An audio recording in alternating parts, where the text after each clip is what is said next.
السلام علی الحسین وعلی علی ابن الحسین وعلی اولاد الحسین وعلی اصحاب الحسین۔ مومنین کرام، محرم الحرام کے حوالے سے اہم ترین مسائل لے کے حاضر خدمت ہوا ہوں۔ محرم الحرام ہے، اس دفعہ ہم عراق سے باہر کہیں مجالس کے لیے نہیں جا سکے، تو انشاءاللہ آپ مومنین کی خدمت میں ہیں۔ جو بھی محرم الحرام کے حوالے سے، عزاداری کے حوالے سے مومنین کو مشکلات درپیش ہیں یا دشمنان آل محمد، دشمنان عزاداری اعتراضات کرتے ہیں، ان کے ہم جواب دیتے رہیں گے۔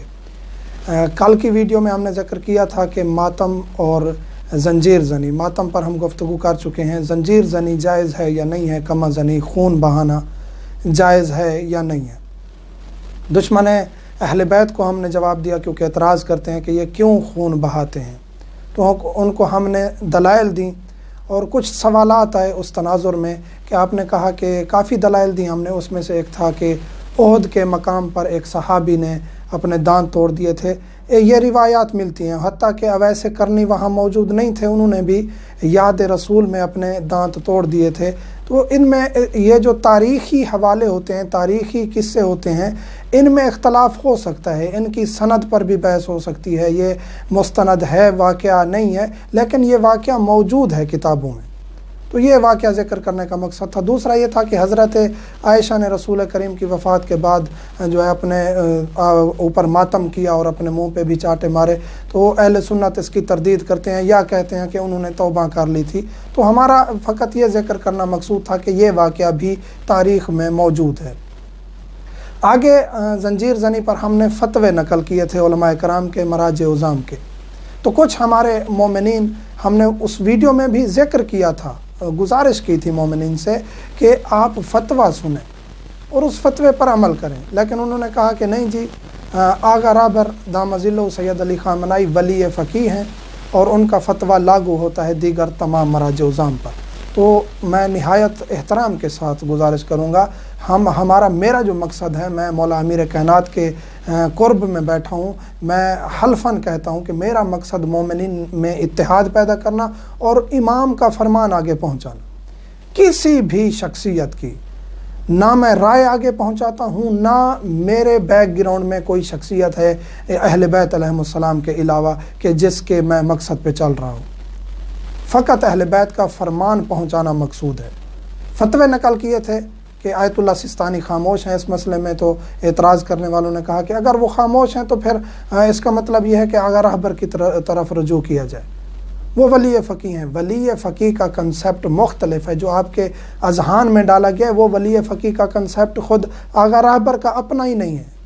رہبر سے مراد ہوتی ہے رہنما، رہبر سے مراد یہ نہیں ہوتی کہ تمام جو مراجع عظام ہیں ان کے سب کے بڑے آغا رہبر ہیں، ایسا نہیں ہے۔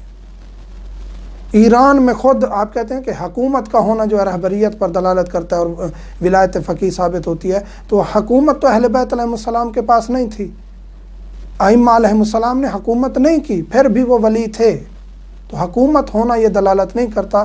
اور دوسرا آغا رہبر سید علی خان منائی کا مقام ہے، میں پہلے بھی ذکر کر چکا ہوں، ان کے مقلدین ان کے فتوے پر عمل کریں، دوسروں پر وہ فتویٰ لاگو نہ کریں۔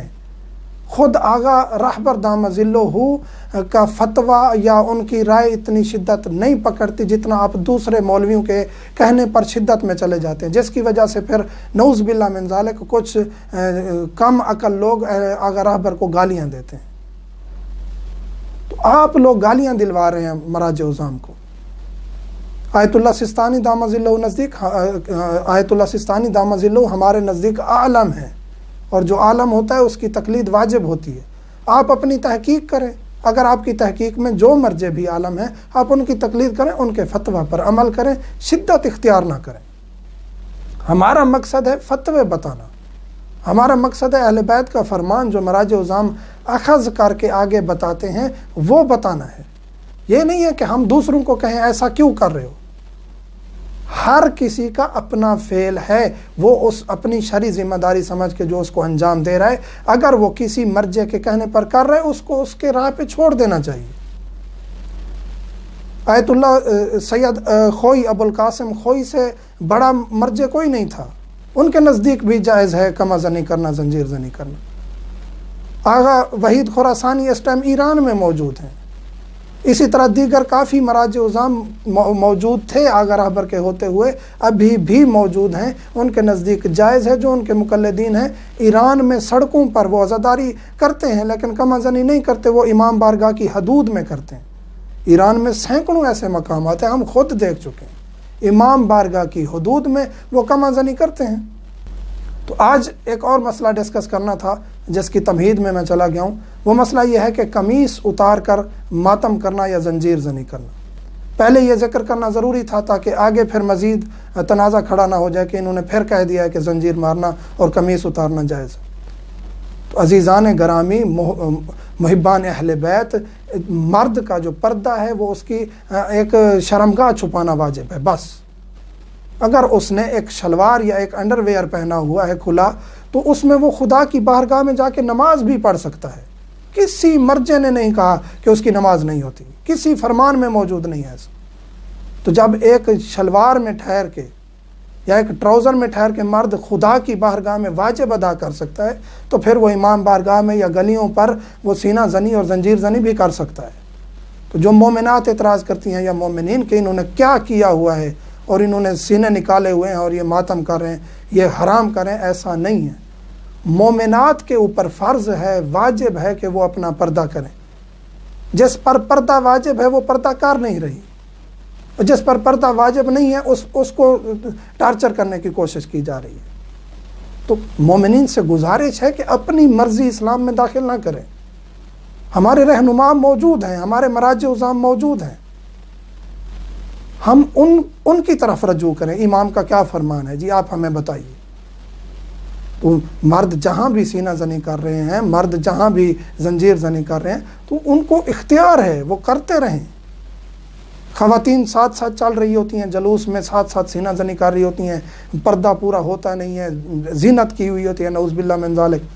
میں ہر مومنہ کی بات نہیں کر رہا، ماشاءاللہ ایسی مومنات بھی ہیں جو باہر نکلتی ہیں ضرورت کے تحت یا شبیہات مقدسہ کی زیارت کرنے کے لیے، باحجاب ہو کے جاتی ہیں، واپس آ جاتی ہیں۔ ماتم کرنا ہو، عزاداری کرنی ہو تو وہ چار دیواری میں کرتی ہیں۔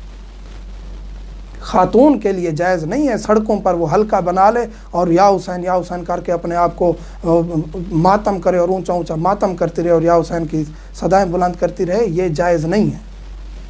کیونکہ جب آپ ہاتھ بلند کر کے سینے پہ مارتی ہیں تو آپ کی حرمت ختم ہو جاتی ہے نامحرم کے سامنے۔ تو یہ کرنا جائز نہیں ہے، یہ مردوں کا کام ہے۔ باہر نکلیں، عزاداری کریں، ماتم کریں، زنجیر زنی کریں، یہ ان کا کام ہے۔ خواتین کے لیے گزارش ہے، درخواست ہے کہ آپ کے لیے باہر نکلیں، آپ پر پابندی نہیں ہے، لیکن مردوں کے شانہ بشانہ چلنا، جلوس کے ارد گرد ٹھہر کے ان کو دیکھتے رہنا، انہوں نے قمیضیں اتاری ہوئی ہیں تو وہ بھی دیکھتے رہنا، زنجیر لگ رہے ہیں تو وہ بھی دیکھتے رہنا، اگر کوئی بات کی جائے تو یہ کیوں اتارتے ہیں قمیض، یہ کہنا جائز نہیں ہے، یہ کہنا درست نہیں ہے۔ خواتین کی شرعی ذمہ داری یہ ہے کہ وہ اپنے آپ کو باحجاب رکھیں، اور اگر مرد کہیں سینہ زنی کر رہے ہیں، انہوں نے قمیضیں اتاری ہوئی ہیں تو خاتون کا ان کو دیکھنا جائز نہیں ہے، حتیٰ کہ ایک مرد شرعی حکم ہے کہ وہ قمیض اتار کے نماز بھی پڑھ سکتا ہے۔ تو یہی کافی ہوگا انشاءاللہ۔ مومنین کے لیے ایک میسج تھا اہل بیت کی طرف سے، مراجع عظام کی طرف سے، کہ یہ فتویٰ ہے اور ہمارا فرض ہے فقط فتویٰ بتانا۔ ہم اپنی رائے نہیں دیتے، مراجع عظام کی رائے بتاتے ہیں جو وہ اہل بیت علیہ السلام کے فرمان سے اخذ کرتے ہیں۔ مومنین سے ملتمس ہوں مجھے میرے بچوں کو اور والدین کو دعاؤں میں یاد رکھا کریں۔ والحمدللہ رب